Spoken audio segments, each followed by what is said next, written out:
Bismillahirrahmanirrahim. Bismillahirrahmanirrahim. Assalamualaikum warahmatullahi wabarakatuh. Bismillah. Alhamdulillahilladzi bi ni'matihi tatimmus shalihat. Wassalatu wassalamu ala Rasulillahi sayyidis sadat wa ala alihi wa ashabihi min ahli sidqi wal karamat. Subhanaka la ilma lana illa ma 'allamtana innaka antal alimul hakim. Rabbi shrah li sadri wa yassir li amri wahlul 'uqdatam min lisani yafqahu qawli, amma ba'du. Yang sama-sama kita hormati para pengurus Dewan Kemakmuran Masjid Baitus Salam, para masyayikh, para asatid, para kiai, tokoh masyarakat, kepala suku, kepala pimpinan, Pak RT, Pak RW. Tak bisa saya sebutkan satu persatu. Yang besar tak ada yang mau gelar, yang kecil tak disebut nama. Insya Allah yang hadir pada kajian subuh kali ini dimuliakan oleh Allah Subhanahu wa Ta'ala. Bersyukur kita kepada Allah dengan ucapan Alhamdulillah. Bersolawat kita kepada Rasulullah dengan ucapan Allahumma salli ala Sayyidina Muhammad wa ala ali Sayyidina Muhammad. Bapak-bapak, ibu-ibu yang dimuliakan oleh Allah Subhanahu wa Ta'ala, kata Rasulullah sallallahu alaihi wasallam, majtama'ah qaumun fi baitin min buyutillah summa yatluna kitaballah wa yatadarusunahu. Tidaklah satu kaum berkumpul di satu rumah min buyutillah, dari rumah-rumah Allah. Syaratnya yang pertama, ada orang berkumpul di satu tempat. Tempat itu adalah bagian dari rumah Allah, masjid, musholla atau yang lainnya. Kemudian yang kedua, yatluna kitaballah. Dalam perkumpulan itu dibacakanlah ayat-ayat Allah. Wa yatadarasunahu, dan dipelajarilah ayat itu. Dibacakan hadis, dibacakan ayat Al-Qur'an, kemudian dibahas. Berarti sama dengan sekarang nih. Bapak sudah berkumpul, kemudian saya bacakan ayat dan hadis, kemudian saya bahas. Dan ada pertanyaan, kalaupun memang nanti mencukupi waktu, 3 syaratnya, maka Allah berikan 4, kata Rasulullah. Apa yang pertama? Illa nazalat alaihimus sakinah. Orang yang tadi sudah melaksanakan 3 syarat itu, Allah turunkan yang pertama, ketenangan. Tenang, hidupnya tenang, tidak gerasa gerusu, meskipun tidak terlalu kaya, tidak terlalu pesimis dengan keadaan. Hidupnya tenang, pagi-pagi tidak ribut dengan anak, tidak ribut dengan istri. Bahkan dalam kajian pun dia tenang. Dari saking tenangnya Pak, ngorok dia Pak, tidur. Berarti kalau ada orang yang mengaji, kemudian ada yang tidur, berarti dia sudah turun ketenangan. Samalah dengan orang, Pak Ustadz, saya ini susah tidur Pak Ustadz, insomnia. Jadi gimana caranya Pak Ustadz? Saya sudah pergi ke psikiater, sudah minum obat Pak Ustadz, bahkan termasuk minum antimu. Loh kok minum antimu Pak? Kan nggak naik kendaraan. Ternyata memang pil antimu itu untuk mengobati orang ngantuk. Jadi antimu itu sebenarnya bukan anti mabuk. Minum pil antimu orang itu bisa tidur. Kenapa orang minum pil antimu naik kapal, naik pesawat itu tak mabuk? Karena dia tidur. Jadi kalau tak tidur, mabuk. Saya bilang, kalau Bapak sudah dicoba semua, psikiater juga sudah tak bisa mengobati Bapak, cobalah Bapak, kalau hari Jumat datanglah dari jam 10 itu. Cari masjid yang AC-nya dingin sekali, apalagi nanti ketika dengar khutbah saya bilang gitu. Insya Allah agak sedikit ngantuk-ngantuk. Dan itu terbukti. Kalau saya ngisi khutbah itu teriak-teriak, ittaqullah, takutlah engkau kepada Allah. Saya berapi-api di atas, Bapak tuh di bawah berair-air dia, tidur. Jadi yang pertama, orang kalau sudah duduk di majlis taklim maka dia akan mendapatkan ketenangan. Yang kedua, wa ghasyatuhumur rahmah, diliputi rahmat. Nampak Pak Ustadz? Tak nampak. Itulah kita beriman kepada perkara gaib. Rahmat apa itu Pak Ustadz? Kasih sayang. Allah akan berikan kasih sayang kepada orang yang sangat istiqomah duduk di kajian subuh seperti ini. Rahmat itu bagaimana? Karena itulah kita masuk surga. bukan karena solat. Kata Nabi, la yadkhulul jannata bi'amalihi. Orang masuk surga itu bukan karena solat, bukan karena zakat, bukan karena puasa. Orang masuk surga itu, maka sahabat tanya, wala anta ya Rasulullah. Berarti Rasulullah juga begitu. Wala ana. Saya juga masuk surga bukan karena kakiku sampai bengkak solat. Aku masuk surga bukan karena aku berperang melawan orang kafir Quraisy. Aku masuk surga bukan karena aku banyak bersedekah, tapi aku masuk surga illa ayyatagammadinallahu birahmatin wa fadlin. Orang masuk surga karena rahmat dan karunia Allah, kasih sayang. Karena tentu kalau kita umur 70 tahun di dunia, maka kalau kita hitung ibadah kita berapa tahun? Dipotong tidur 24 jam, 8 jam. Bapak, ibu setiap malam harus tidur 8 jam. Kalau enggak tidur 8 jam, maka bapak akan tidak mendapatkan ketenangan. Jadi orang itu masuk surga bukan karena sholatnya. Kenapa? Kalau kita hitung 70 tahun kita itu sholat, maka kalau dikurangi dengan tidurnya maka berkurang itu. Dari 70 tahun karena dikurangi dengan tidur, dikurangi dengan aktivitas, dengan kerja, maka tinggal berapalah. Satu sholat duhur saja itu kalau kita sholat sekitar 5 menit, 10 menit. Dikalikan 5 kali. Maka tak cukup kita masuk surga. Sementara masuk surga itu khalidina fiha. Maka salah satu contoh ketika kita masuk surga karena kasih sayang Allah. Karena kalau kita hitung hidup di dunia dengan ibadah, tak cukup kita bayarkan untuk masuk surga. Maka ada dalam sebuah kitab, ada orang masuk surga ditanya sama Allah, kenapa kau masuk surga? Karena saya 80 tahun ibadah terus. Oh, kalau begitu kata Allah, kamu masuk surga 80 tahun juga. Kan berarti Allah adil. Dia beribadah 80 tahun, maka dia dikasih hadiah juga 80 tahun masuk surga. Yang ketiga, orang yang duduk di majlis taklim, di majlis ilmu, dia wa khaffathumul alaihimul malaika. Wa khaffat alaihimul malaika, dilindungi oleh malaikat. Kita ini tak nampak, Pak. Jadi setiap Bapak duduk di majlis taklim, di kajian subuh, kita ditemanin malaikat. Bagaimana agaknya seorang presiden di grup A saja dia ditemanin, didampingi oleh pas pampres grup A 12. Begitu tenangnya. Seorang ibu-ibu pejabat, dia dari saking kayanya, jabatannya tinggi, ke mana saja dia temani. Yang pegang tasnya satu orang, yang pegang handphonenya satu orang, belum lagi yang menjaga untuk keselamatannya. Maka orang kalau sudah punya bodyguard, punya pengawal sampai 4 setiap hari, dia merasa tenang. Lah kita nih bukan pas pampres, kita bukan dijaga oleh bodyguard, tapi malaikat langsung. Maka tentu ini suatu kebanggaan yang besar. Bahkan dulu ketika Nabi Adam diciptakan oleh Allah, malaikat protes.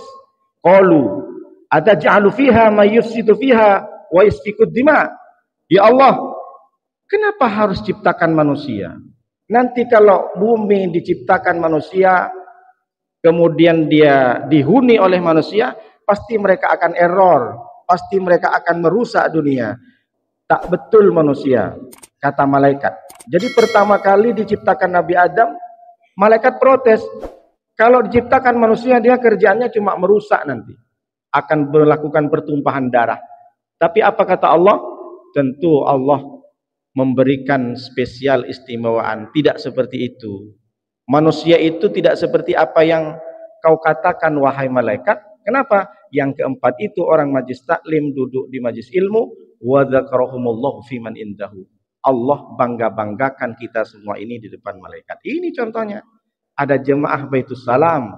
Kata siapa manusia itu melakukan pertumpahan darah? Kata siapa manusia itu melakukan kerusakan di muka bumi? Tidak.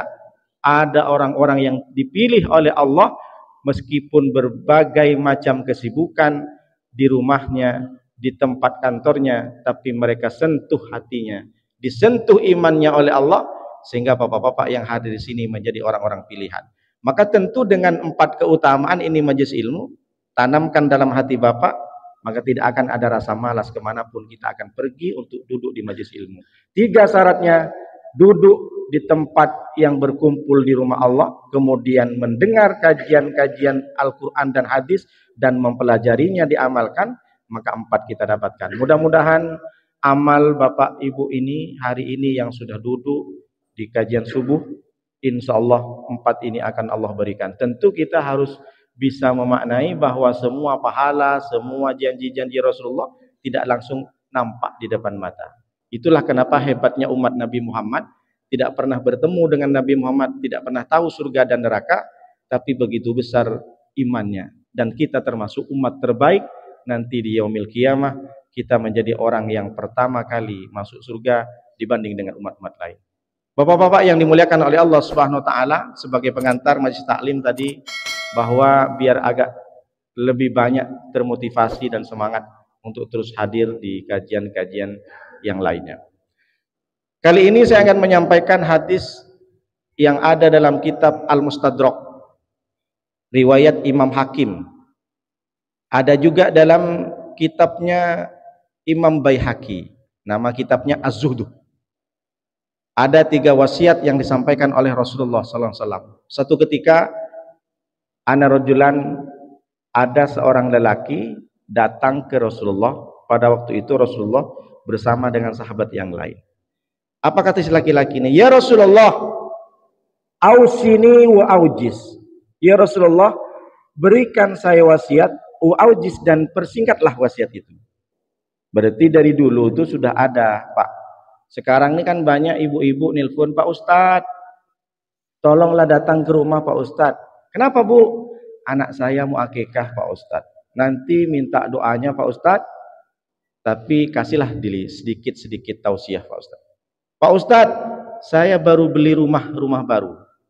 Tolong nanti Kak Ustadz, saya mau ngundang orang untuk selamatan, minta tolong didoakan Pak Ustadz. Tapi jangan lupa Pak Ustadz kasih tausiah sedikit. Nah, kan ada seperti ini. Berarti kalau ada orang bapak juga ngundang Ustadz ke rumahnya, suruh kasih tausiah sedikit. Itu adalah sunnah Rasulullah. Terjadi di zaman Rasulullah. Tausiahnya singkat. Yang lama itu kan makan kambingnya, Pak. Kalau diundang akikah itu yang lama ngobrolnya, makan kambing, makan prasmanan. Tausiah sedikit. Jadi zaman Rasulullah banyak laki-laki, banyak sahabat itu minta pesan-pesan moral dari Rasulullah. Kalau sekarang tuh kan kalau di video, di vlog tuh, tolong dong kata-kata hari ini. Itulah istilahnya. Jadi sama dengan ini. Tolong dong Rasulullah kasih quotes today. Apa kata-kata bijak hari ini? Apa kata Rasulullah? Baik, aku akan berikan wasiat, tausiah. Ada 3 kata Rasulullah. Kalau kau mengerjakan ini, maka kau akan selamat dunia dan akhirat. Apa yang pertama? Kata Rasulullah, alaika bil iyas, hendaklah kamu berputus asa. Ini kalau tidak dilanjutkan dan tidak dibahas, bahaya. Pulang ke rumah nanti ditanya sama istri, Bang, tadi kajian subuh siapa yang ngisi? Ustaz Nuruddin. Apa katanya? Kita disuruh putus asa, Dek, kata. Tak betul Nuruddin itu kata. Biasa di mana-mana kan jangan berputus asa, tetap semangat. Ini kalau diplesetkan mafhum mukhalafahnya, berputus asalah, jangan semangat. Kan begitu jadi. Dibikin stiker sama orang. Berputus asa, jangan semangat. Hendaklah kamu berputus asa. Lanjutkan kalimatnya, mimma fi aidin nas, dengan apa yang ada dalam tangan manusia. Berputus asalah engkau kepada apa yang ada di tangan manusia. Tak paham Pak Ustaz? Jangan terlalu berharap kepada apa yang ada di tangan manusia. Itu maksudnya. Kalau ada orang punya harta, kalau ada orang punya duit banyak, kalau ada orang punya rizki yang banyak, jangan kita sekali-sekali berharap kepada orang tersebut, kepada milik orang. Ini pas nih zaman sekarang nih, pilkada. Saya tak sebut siapa. Jangan terlalu berharap kepada calon. Pak Ustadz, nanti kalau saya menang, saya jadikan Masjid Baitul Salam di lantai 5. Oh siap. Ditunggulah sampai selesai. Selesai pilkada hilang orangnya. Menang. Kalau menang masih mending. Kalah tambah hilang lagi. Jadi ada yang tanya, Pak Ustadz, apa hukumnya kalau saya dikasih duit sama calon itu Pak Ustadz? Oh, itu saya bilang bukan cuma haram itu. Subhat iya, haram iya, neraka jahanam, saya bilang gitu. Oh, Begitu Pak Ustaz. Dikasih berapa? 500.000. Apa lagi 500.000? Jangan jual dirimu hanya dengan 500.000. 500.000 dapat neraka jahanam. Kalau Pak Ustaz gimana? Kalau saya tak mau, saya bilang gitu. 500.000 tak mau saya. Tapi kalau seandainya 500 juta Pak Ustaz, insya Allah istihara dulu, saya bilang gitu. Enggak juga. Kemarin sudah ada yang datang nelpon sama saya. Pak Ustadz ini kan orang Madura katanya. Nah, terus sekarang ada nih orang Madura nih. Kapan lagi orang Madura jadi seperti ini? Saya tak sebutkan siapa.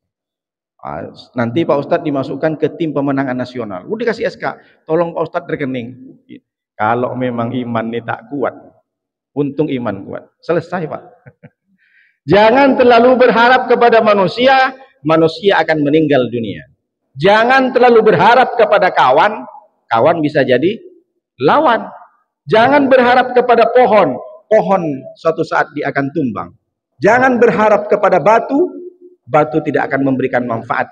Jangan berharap kepada jabatan. Jabatan kuasa paling banyak 2 periode. 10 tahun. Nanti kalau kamu berharap kepada manusia, kamu akan kecewa. Semakin tinggi pengharapan, semakin dalam kekecewaan, semakin dalam juga keinginan. Kalau orang terlalu tinggi pengharapan, maka semakin banyak keinginan, semakin dalam kekecewaan. Bisa bikin update status Pak Ade. Semakin tinggi pengharapan, semakin banyak keinginan. Semakin banyak keinginan, maka semakin dalam kekecewaan. Jadi kalau ada orang bapak di sini, datang orang kaya, ngasih duit, nanti kalau suatu saat nanti saya akan datang lagi, setiap warga saya kasih sembako, beras 25 kilo, minyak goreng 2 kilo, telur 2 papan, duit 200.000 setiap bulan saya. Tapi dengan catatan coblos kumis saya misalnya. Itu berharap. Ternyata setelah berharap kepada orang, dia tak datang lagi. Maka kepada siapa yang betul kita berharap Pak Ustadz? Kepada Allah Subhanahu wa taala. Jangankan kepada apa yang ada di tangan manusia. Yang ada di tangan kita belum tentu rezeki kita. Kalau kita makan misalkan, ada saya tengok di TikTok itu, siapa namanya? Dia bikin konten itu makan terus, makan sambil ngoceh, makan sambil tiba-tiba datanglah ayam jago, dimakanlah telur yang di piringnya itu. Putra, jangan kau makan putra kan. Yang nengok TikTok pasti tahu kan. Yang ada dalam piring kita belum tentu rezeki kita. Itu masih mending. Yang kita sudah makan masuk ke dalam, kalau Allah berkehendak, meskipun 2 piring masuk ke dalam, belum tentu itu rezeki kita. Kenapa Pak Ustadz? Tiba-tiba ternyata makanan itu ada telur lalat, ada belatung, sakit perut, dimuntahkan semua 2 piring. Tak jadi rezeki kita. Betul nggak? Jangankan ada di tangan orang, yang kita makan, yang ada di depan piring kita, begitu banyak orang itu, mohon maaf kalau makan Pak, semua, apalagi puasa, ditaruh semua. Yang dimakan cuma kolak, yang lain hanya jadi pandangan. Kalau sebelum buka puasa, nampaknya mau dimakan semua. Belum tentu. Apa artinya? Kita diajarkan oleh Rasulullah, jangan berharap milik orang lain, jangan berharap kepada manusia. Berapa banyak orang kecewa karena berharap kepada manusia. Dulu saya dikasih tahu, entah benar atau tidak, Pak Ustadz, ada kemarin jemaah Pak Ustadz, dia bilang begini sama Pak Ustadz, cobalah Ustadz Nuruddin itu jadi suamiku. Saya kan milik orang, saya bilang gitu. Jadi gimana Pak? Ya cuma bilang gitu Pak Ustadz. Pak Ustadz gimana mau? Saya bilang gitu.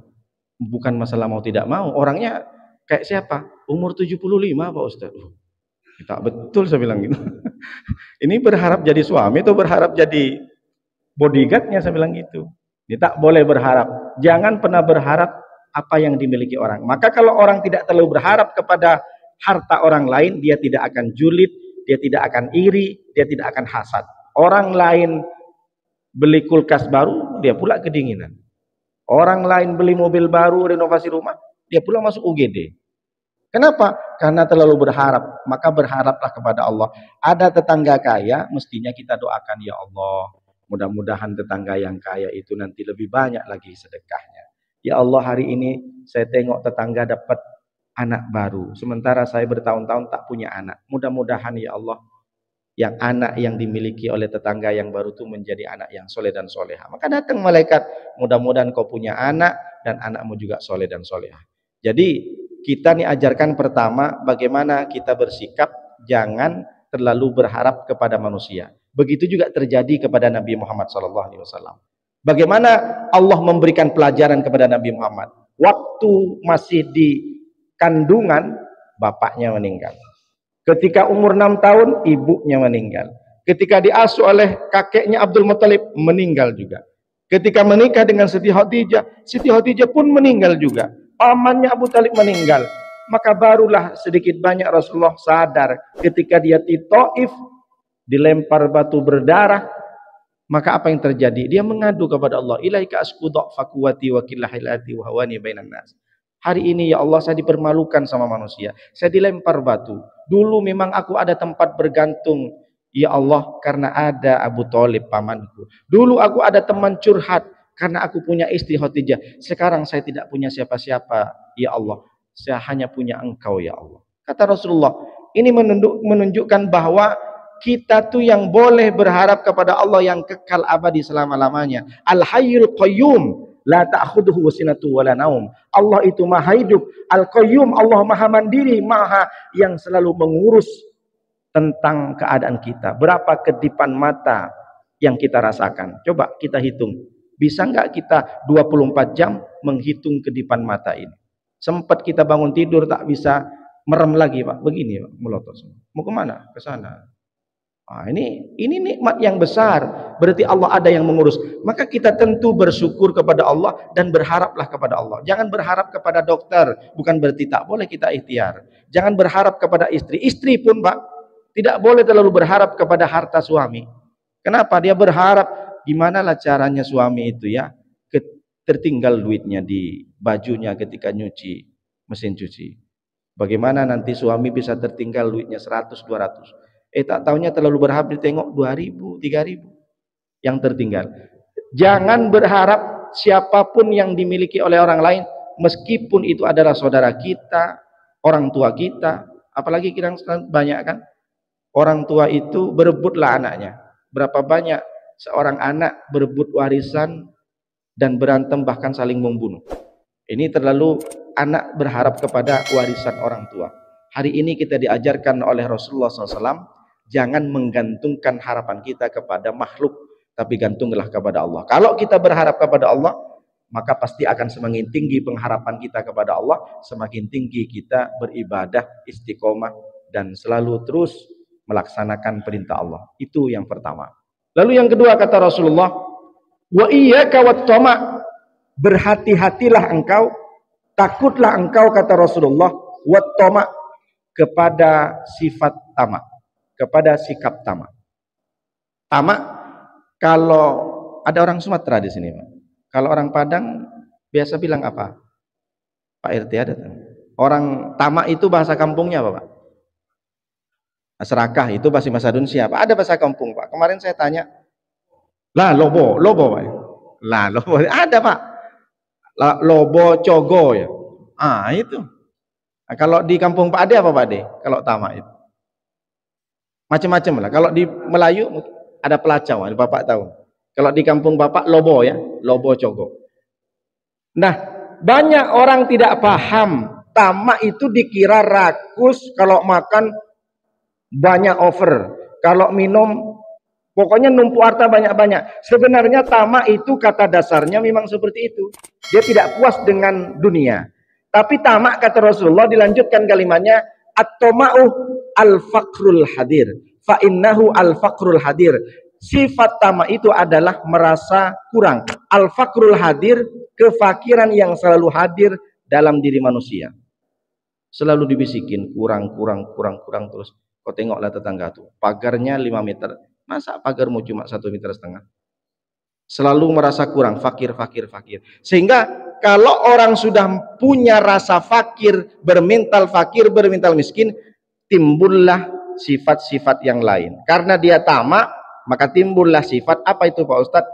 Pelit, medit, kedekut, kikir, bakhil, apa lagi Pak? Macam-macam lah. Dari saking pelitnya tuh Pak, istrinya kurus kering dia Pak, tak dikasih uang belanja. Saya tanya ke ibu-ibu itu, ibu lebih pilih mana? Suami ganteng ngasih duit 1 juta, suami tak ganteng ngasih 30 juta. Yang tak ganteng itu aja Pak Ustadz katanya. Nah, ini mumpung tak ada ibu-ibu nih, berarti jelas kan. Saya tanya, ibu-ibu, karena bapak-bapak itu tak terlalu penting datang. Pokoknya suami saya Pak Ustadz mau pergi 3 hari yang penting tinggalin duit Pak Ustadz.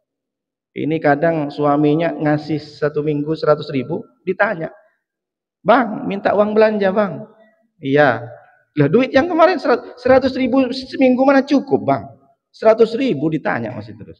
Dari saking pelitnya, kurus kering dia istrinya, tak dikasih uang belanja.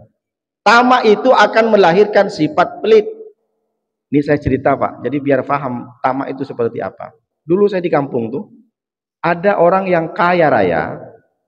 Kenapa kaya raya? Tahun 90. Waktu itu saya umur 10 tahun, lulus SD, masih ingat saya. Orang kalau flashback kembali mengingat masa kecilnya tuh, sementok-mentoknya 5 tahun. Bapak kalau ingat lagi masa kenangan zaman kecil, di umur 5 tahun Bapak masih bisa ingat. Kalau umur 4 tahun tak bisa ingat. Coba kalau ada foto yang kecil, kasih tahu sama orang tuanya, kamu ingat nggak ini? Kalau Bapak umur 4 tahun, fotonya itu tak ingat. Tapi kalau 5 tahun, oh iya aku pernah dulu aku diajak ayah ke sungai. Pernah aku dulu ajak ayah ke masjid. 5 tahun. Flashback memori kita tuh bisa mengingat waktu kita 5 tahun. Jadi umur 10 tahun tuh di kampung saya di kecamatan dulu Pak, kan nggak terlalu kaya macam sekarang. Di kampung itu ada taksi kol diesel namanya. Kalau yang lebih besar lagi kan L300. Tahu kan Pak? Nah, yang lebih kecil dari L300 itu namanya kol diesel. Satu kecamatan tuh Pak ada 10 kol diesel. 7 kol diesel itu punya Bapak tuh. Berarti Bapak ini kaya apa tak kaya? Kaya. Tahun 90 dia punya 7 kol diesel. Setiap kali kol diesel lewat, 7 punya dia. Berarti orang kaya kan? Tapi coba bagaimana cara kehidupannya. Ketika dia mau keluar kerja untuk ngontrol kol diesel itu di mana, dibawalah botol air besar Pak, botol air besar, diisi air sumur yang direbus.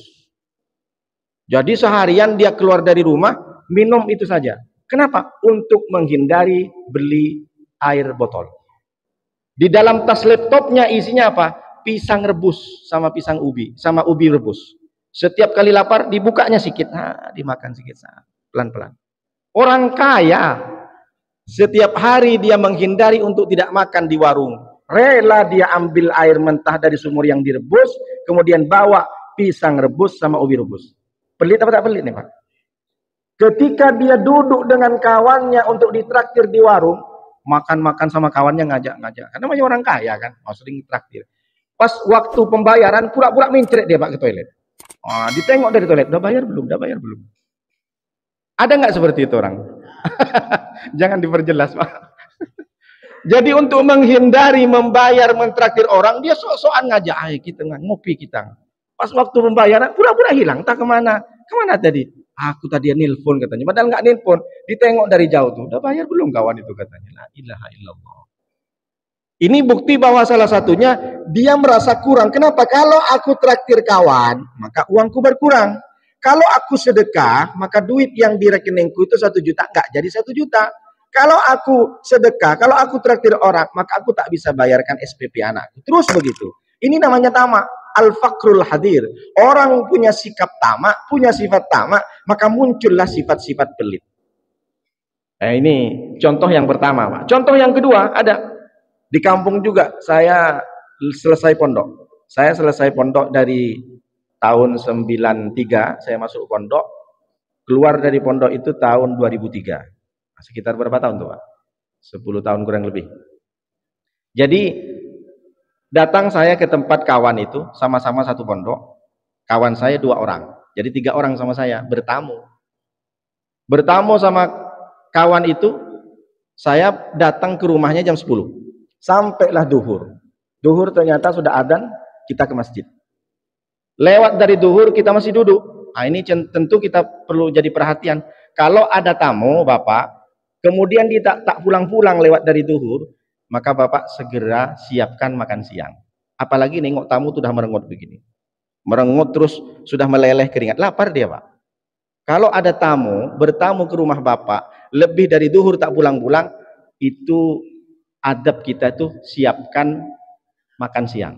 Kan ada banyak sekarang GoFood, nasi padang pun 10.000 bisa kan. Jadi Itulah yang disampaikan oleh Rasulullah. Man kana yu'minu billahi wal yaumil akhir falyukrim dhaifahu. Kalau kau beriman kepada Allah, percaya kepada hari akhir, maka hendaklah kamu itu falyukrim, muliakan tamu. Muliakan tamu itu bukan begini, silakan Pak, bukan. Muliakan tamu itu adalah dermawan, berbagi kepada tamu. Jangan pilih-pilih tamu. Mentang tamunya Pak Lurah, mentang-mentang tamunya wali kota, dikeluarkanlah buah apel, buah anggur. Sekali kawan itu tetangga, air Sanford aja. 3 jam, 2 jam Sanford aja gelas, sampai 6 gelas habis dia dari saking laparnya. Tak dikeluarin jajan, padahal di dalam tuh kue-kue snack banyak. Ini tak boleh kita. Jadi yang dimaksud dengan memuliakan tamu itu jangan pilih-pilih tamu. Mentang-mentang tamunya tetangga, hanya dikeluarkan Sanford.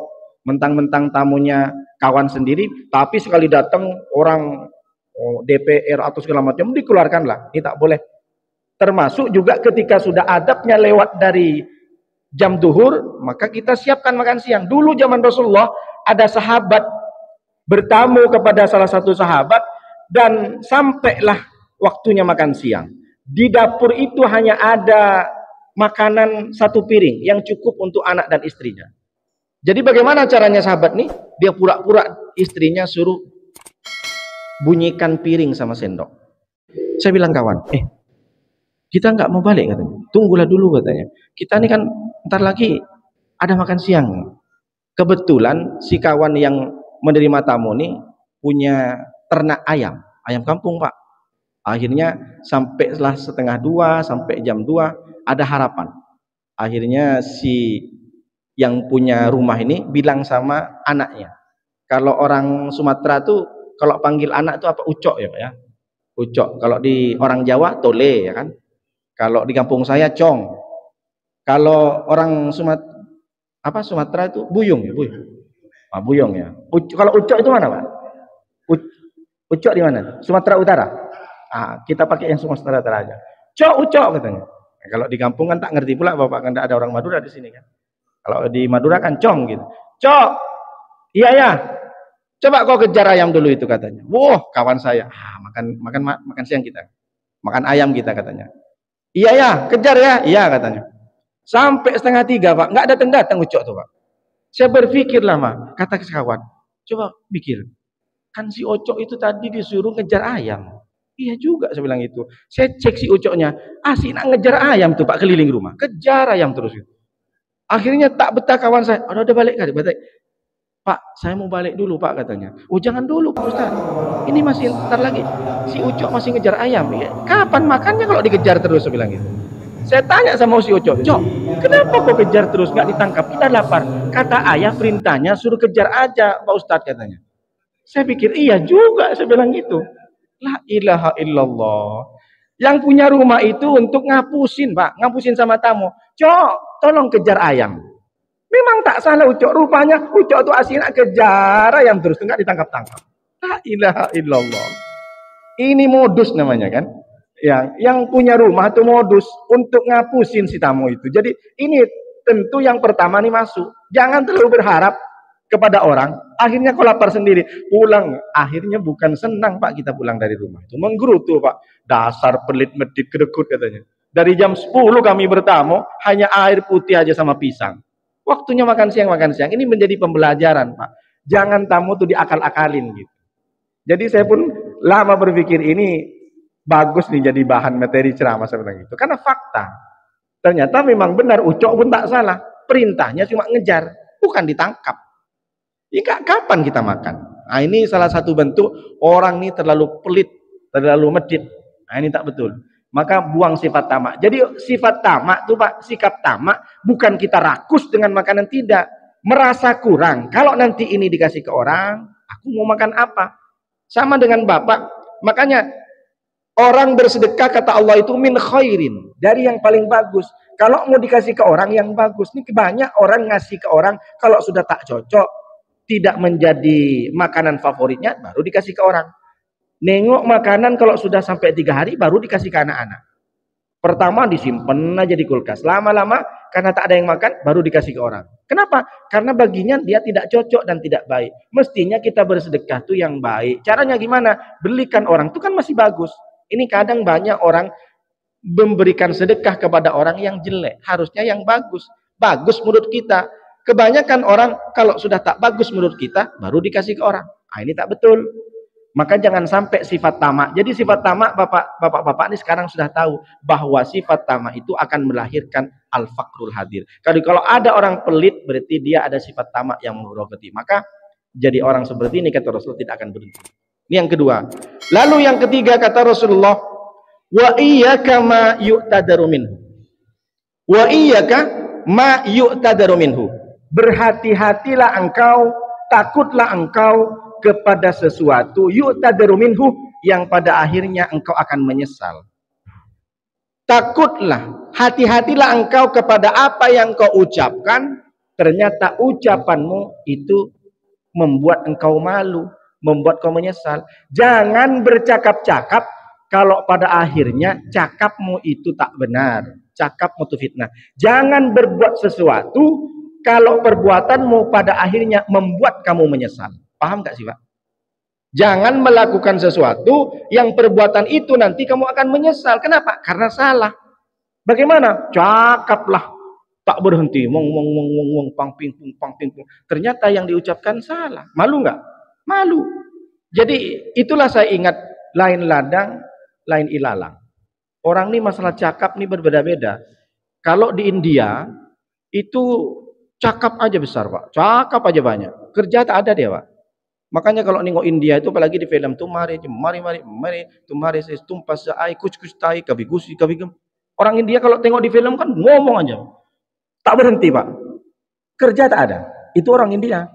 Orang Jepang nih tak banyak ngomong Pak. Kerja selesai. Nunduk aja dia. Tapi kerjaan selesai. Makanya orang Jepang secara adab itu bagus. Secara prinsip, secara disiplin luar biasa. Karena orang Jepang ini tak banyak cakap, tapi kerja selesai. Kalau orang Indonesia Pak Ustadz, lain yang diomongkan, lain pula yang dibicarakan. Lain pula yang dikerjakan. Lain yang diomongkan, lain pula yang dikerjakan. Kayak mana tuh Pak Ustadz? Kalau rapat, Pak pengurus harus begini, tiang itu begini. Kita harus timbun. Pas besok gotong royong tak datang dia Pak. La ilaha illallah. Usulan banyak. Berarti yang ketawa ini bertah terjadi berarti.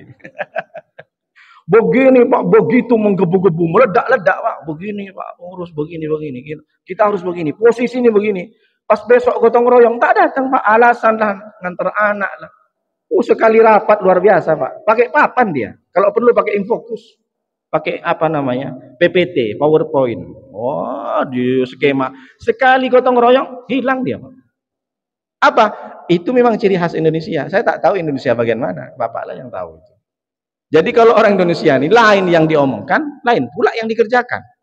Jadi apa maknanya? Jangan sampai kita berbuat sesuatu, jangan sampai kita itu melakukan dan mengucapkan sesuatu yang pada akhirnya kau menjadi malu dan kau menyesal. Karena apa yang kau ucapkan itu tak baik, yang kau ucapkan tak benar.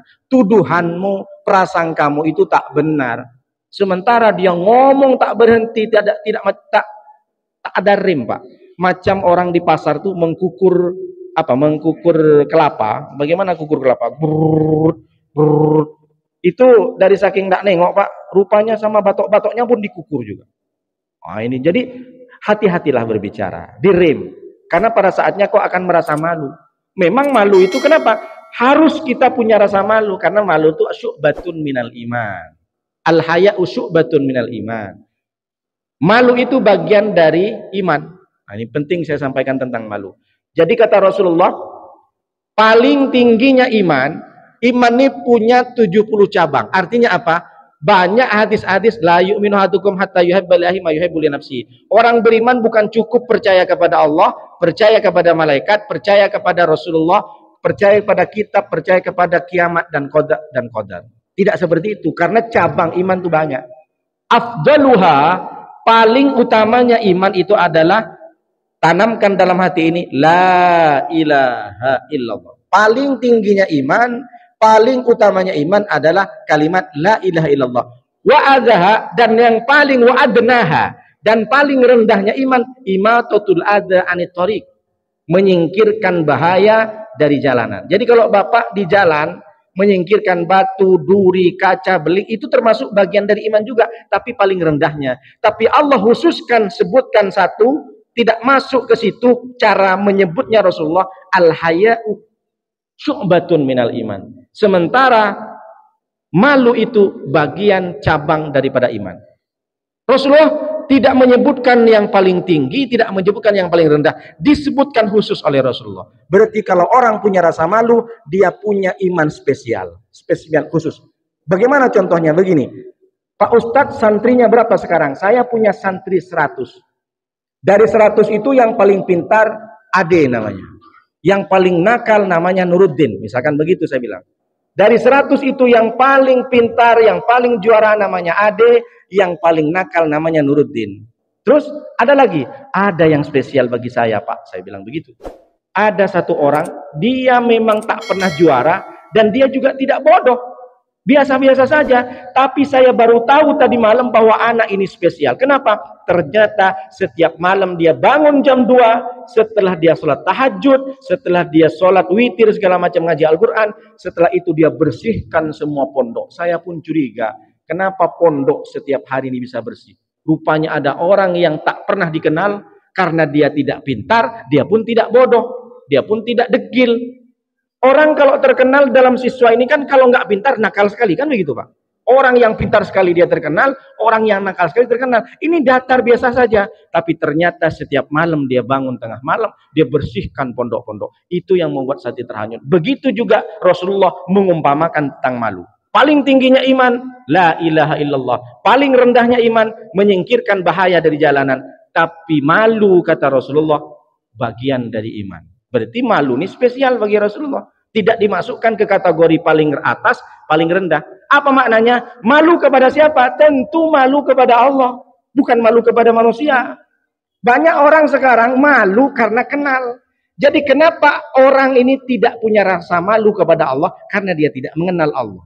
Mengenal Allah di mana? Ayat kursi. Banyak orang sekarang, dulu saya punya, dia memang satu kawan di pesantren, tapi kebetulan dia mengaji ke kakek saya.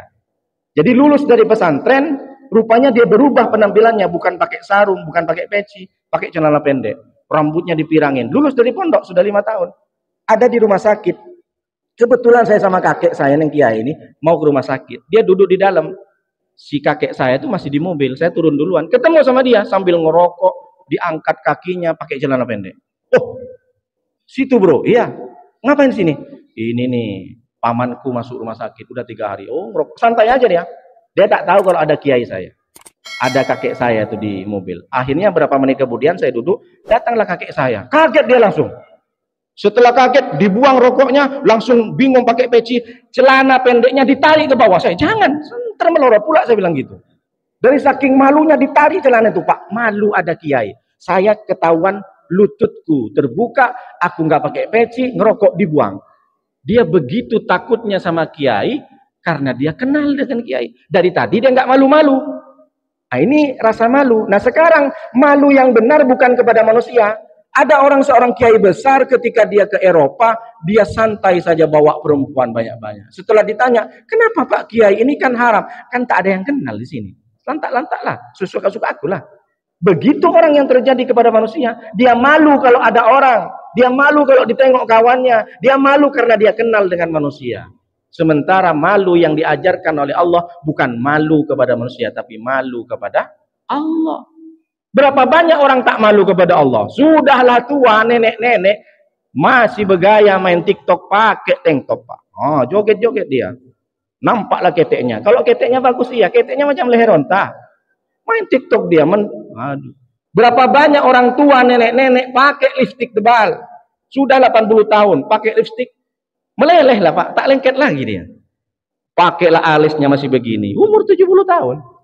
Saya sebutkan nenek-nenek aja. Di sini kan tak ada nenek. Nanti kalau singgung saya bapak tak terima pula. Sudahlah tua masih bergaya bawa sisir dia. Bawa sisir sap begitu. Malu kepada Allah. Berapa banyak orang tak malu kepada Allah? Contohnya apa? Malu kepada Allah, sholat di masjid pakai kaos yang seminggu tak dicuci. Oh, ini kan yang penting menutup aurat, Pak Ustaz. Ya, tapi kalau kau dipanggil bosnya, kau pakai dasi, kau pakai jaket, kau pakai sepatu semir. Siapa kalau sama bos? Tapi menghadap bos yang lebih besar, yang telah memberikan kamu jantung, yang telah menyehatkan badanmu, yang telah mengatur aliran darah, yang telah menahan beberapa penyakit ketika engkau minum, ginjalmu aman. Tapi kau begitu biasa saja. Kalau sholat dan menghadap Allah, ambillah yang paling mahal. Macam baju saya ini, baru beli ini, mahal. Jadi menghadap kepada Allah ini kadang habis main futsal, pakai kaos, bukan berarti tidak sah. Sholat tetap sah, tapi tak pakai akhlak menghadap kepada Allah. Dipakailah kaos, kaosnya pun meleleh dengan keringat. Allahu Akbar, ternyata kaos pun gambar caleg di belakang. Orang yang sholat di belakang, coblos kumisnya, ini yang PHP dari kemarin katanya. Bikin orang tak khusyuk. La ilaha illallah. Kalau sholat pakai yang mahal, Pak. Buat apa baju mahal-mahal di rumah? Menghadap kepada Allah, bukan. Kalau orang menghadap ke bosnya gimana, Pak? Rapi apa tak rapi? Rapi, bahkan dipanggil Nuruddin, besok kamu datang ke kantor jam 7. Siap, Pak, jangankan jam 7, 6.30 saya sampai. Ini adzan Allahu Akbar. Nantilah. Yang panggil Allah. Kalau bapak semua, bukan di sini. Bapak tuh kalau dipanggil bos, kebetulan hari ini dia itu sangat punya nama di bosnya. Karena mau naik jabatan. Suruh datang jam 7, datang jam 5. Suruh kerjakan ini, kamu naik gaji. Dikerjakan. Tapi begitu ada adzan, dia nyantai. Duhur kan masih lama. Allahu Akbar sok-sokan. Duhurnya jam 3:10. Ntar lagi asar. Bagaimana? Itu tak ada rasa malunya. Jadi yang betul malu bukan kepada manusia. Malu kepada Allah. Malu kepada Allah banyak harta tapi tidak mau sedekah. Malu kepada Allah badan sehat susah nak gerak ke masjid. Malu kepada Allah sudah didekatkan dengan masjid tidak mau berjemaah. Malu kepada Allah. Ini malu. Jadi bukan kata saya. Malu itu yang benar malu kepada Allah. Kenapa orang tidak tahu malu kepada Allah? Dia asal sholat perempuan. Kalau sholat mukennah yang bintik-bintik hitam tak diganti sama suaminya. 2 tahun tak dicuci dipakai terus. Bukan masalah tidak sah. Tapi bagaimana adabnya kepada Allah? Pakai yang mahal. Baju sekarang bapak yang ditengok setiap hari ditengok, bajunya bagus sekali. Nanti dipakai nanti pas undangan akikah. Nanti dipakai kalau nanti seminar. Nanti dipakai kalau jadi tim kampanye. Pakai untuk sholat. Sarung yang mahal, peci yang mahal, jubah yang mahal. Pakai, Pak, mumpung masih hidup. Buat apa? Itu nanti kalau bapak meninggal, si istri dapat berondong, dikasih ke berondong itu baju-baju mahal. Betul tak? Begitu. Jadi malu nih, kenapa orang tak malu sama Allah? Karena tidak mengenal Allah seutuhnya. Bagaimana cara mengenal Allah? Bacalah ayat kursi. Allahu la ilaha illa wal hayyul qayyum. Allah itu maha hidup, Allah itu maha sengurus. La ta'khudhuhu sinatun. La ta'khudhuhu sinatun wala naum. Allah itu tak pernah ngantuk, Allah itu tak pernah tidur. Lahu ma fis samawati wa ma fil ard. Allah itu memiliki semua apa yang ada di langit dan ada yang di bumi. Mengenal Allah dengan cara membaca ayat kursi. Itulah kenapa ayat kursi kalau kita bacakan kepada orang kesurupan, nanti dia takut setannya. Banyak orang yang membacakan ayat kursi, setannya tak pergi. Ditanya sama setan lain, kenapa kau tak pergi? Udah dibacakan ayat kursi. Gimana aku pergi? Yang baca macam setan aku juga, macam aku juga. Kelakuannya macam setan. Gimana aku pergi? Tak mempan dia. Jadi kalau bapak sekarang, bukan saya nyuruh, bukan saya itu menduga-duga. Jadi kalau bapak baca ayat kursi tak hilang-hilang setannya, koreksilah. Mungkin kata setan, you are my brother. Kamu adalah saudaraku. Jadi kalau kita ingin mengenal Allah, tengok, kalau kita mengenal ternyata Allah tak pernah ngantuk, tak pernah tidur, berarti kita nih setiap 24 jam dimonitor sama Allah. Maka kalau orang ditanamkan rasa malu kepada Allah, tidak ada orang manusia itu akan berbuat jahat, tidak akan bermaksiat. Kenapa? Ada Allah, ada Allah. Haitsuma kuntum wa huwa ma'akum, dimanapun kau berada, Allah selalu membersamamu. Ittaqillah haitsuma kunta, takutlah engkau kepada Allah dimanapun kau berada. Banyak hadis-hadis Nabi di Al-Quran pun disampaikan. Begitu takut orang kalau sudah sampai ke Indomaret, sampai ke Alfamart, sampai ke kantor besar atau sampai ke bank, dia takut Anda sedang diawasi CCTV. Padahal saya tengok CCTV-nya tak pernah diganti sudah 10 tahun. Rusak dia, Pak. Karena nampak kabelnya itu. Tapi karena bacaan itu tak lusuk, Anda sedang diawasi CCTV, takut dia. Tak ada dia curi helm. Padahal CCTV sudah rusak. Begitu orang takut kepada tulisan, tapi tak takut kepada Allah Subhanahu wa taala. Maka tanamkan rasa malu ini, karena kalau kita sudah tinggi rasa malunya, kita tidak akan berbuat dan bercakap-cakap sesuatu yang akan merusak akhlak kita. Kita tidak mungkin bisa menyampaikan dan berbuat sesuatu kalau pada akhirnya kita akan merasa menyesal dan malu.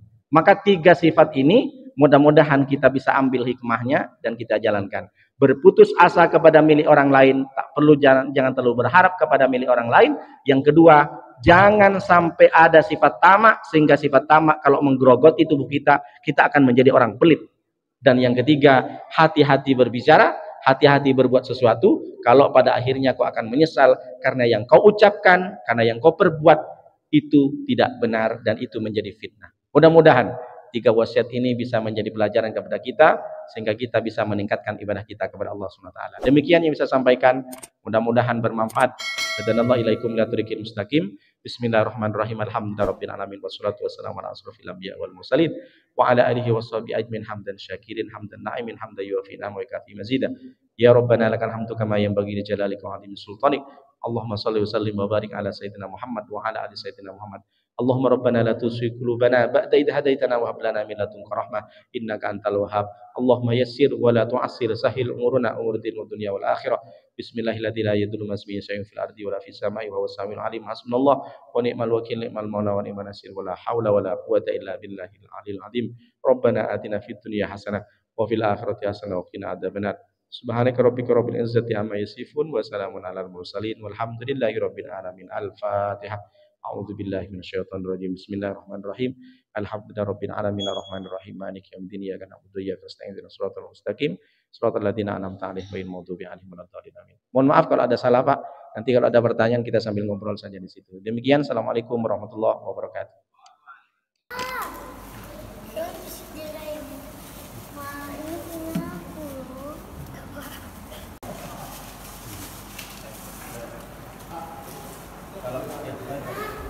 Kalau pas kalian sudah apa itu udah tenang. Kadang-kadang masalah itu ada 12. Kenapa, Mas? Kalau foto di mana hari lagi tadi itu. Masya Allah.